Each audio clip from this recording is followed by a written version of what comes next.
706 milliards.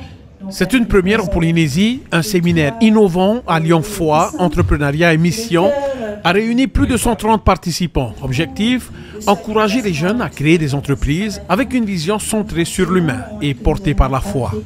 Le plus important, c'est la personne que je sais dans mon entreprise, c'est qui bénéficie de mon travail et comment je peux pratiquer donc, une économie juste et solidaire. Ici, l'entrepreneuriat n'est pas vu comme une simple recherche de profit, mais comme un outil missionnaire. Le plus important, c'est la personne. Les jeunes sont appelés à créer pour servir et à entreprendre avec amour, éthique et responsabilité. Pour avoir un esprit missionnaire, il faut d'abord être connecté avec Dieu. Et c'est parce qu'on est connecté avec Dieu qu'on a l'amour de Dieu, la passion de Dieu pour les personnes pour qui nous travaillons, nous rendons un service. Et on a aussi un souci pour qu'eux aussi connaissent la vérité, connaissent le salut en Jésus-Christ et se préparent aussi pour son retour. Âgés de 15 à 23 ans, une quinzaine de jeunes ont répondu à l'appel. Encouragés, entourés et surtout bénis pour leur avenir professionnel et spirituel. Une génération qu'on équipe aujourd'hui pour impacter demain.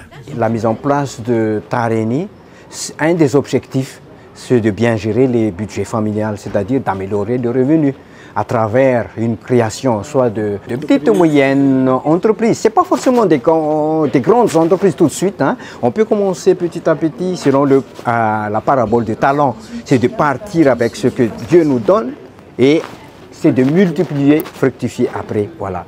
Invité à s'exprimer, le président de la CAPL et maire de Taputapuatea, Thomas Moutam, est intervenu pour présenter sa vision et les actions concrètes mises en œuvre sur son territoire.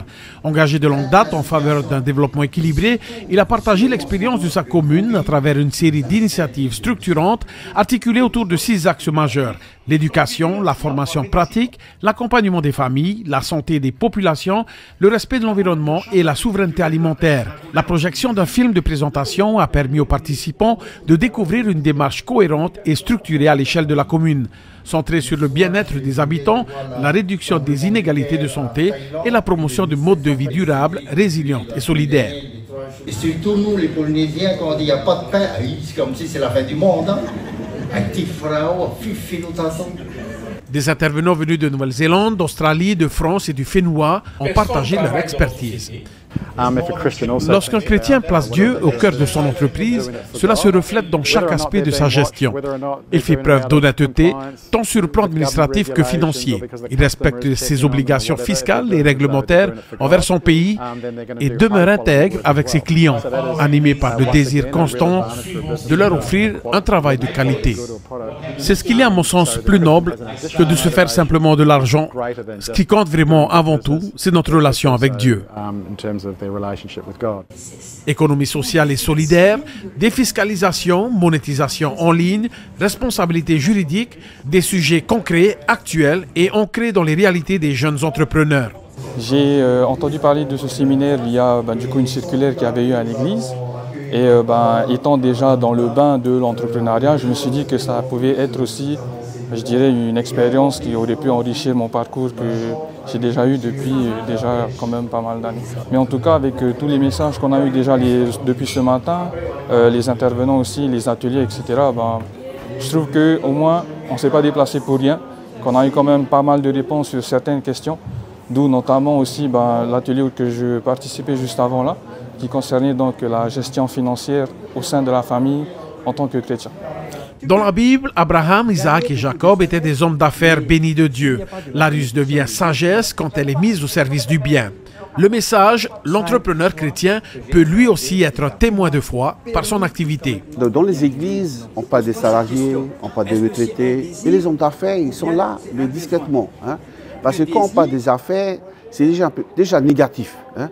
Donc on porte un regard négatif en général, une certaine méfiance par rapport aux affaires. Or, la Bible n'interdit pas de faire le business. Vous regardez dans la Bible, les fondateurs de la religion, vous avez Abraham, c'est un entrepreneur riche. Vous avez donc Isaac qui a semé, que Dieu a béni, ça a multiplié par 100. Vous avez donc Jacob qui lui a trouvé donc, le secret de démultiplier son cheptel. C'est lui qui a monté la pilule bleue, si vous voulez. Pas pour nous les hommes, mais pour les animaux. Donc il faut gratter les feuilles de peuplier, de platane, vous voyez. Ils mettaient dans les auges et les bêtes, quand ils buvaient cette eau-là, là-haut, Et puis ils y vont pour faire des petits et c'est comme ça qu'il a pu démultiplier. Donc l'homme d'affaires est un homme rusé, mais pas malhonnête. Okay?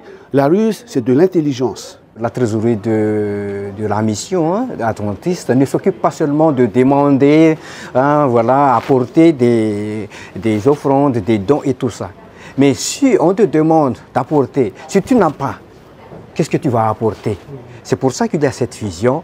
On doit aussi penser aux revenus de nos membres d'église. Parce que si les membres ont des bons revenus, quand on leur demande, ils vont venir. Voilà. C'est vraiment quelque chose que, en tant qu'entrepreneur, je n'avais pas vu les choses sous cet angle-là.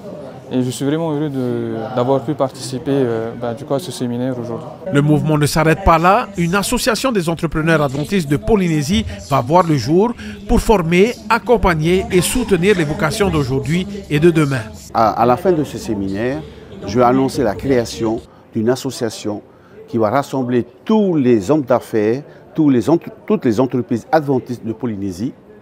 Nous allons nous fédérer autour de cette association pour créer une dynamique et continuer ce travail-là. Donc on va essayer d'externaliser par rapport au département de la GCB, mais on travaille ensemble sous un régime juridique autonome et qui peut travailler à la mission, mais qui gère tout le programme de formation, de suivi, d'accompagnement, de les aider à monter des dossiers. Je veux que derrière, il y ait des créations d'entreprises adventistes qui puissent aller donc, à la Chambre de commerce, déclarer donc, la création des entreprises afin de pouvoir aller dans la suite. Parce que si on est là que pour parler, ça ne sert à rien. Il faut de l'action, de l'action concrète pour que les jeunes se lancent dans l'entrepreneuriat, mais avec la vision missionnaire. Entreprendre, oui, mais pour servir. Servir Dieu, servir son pays et servir les autres. La première pierre est posée et ce n'est que le début.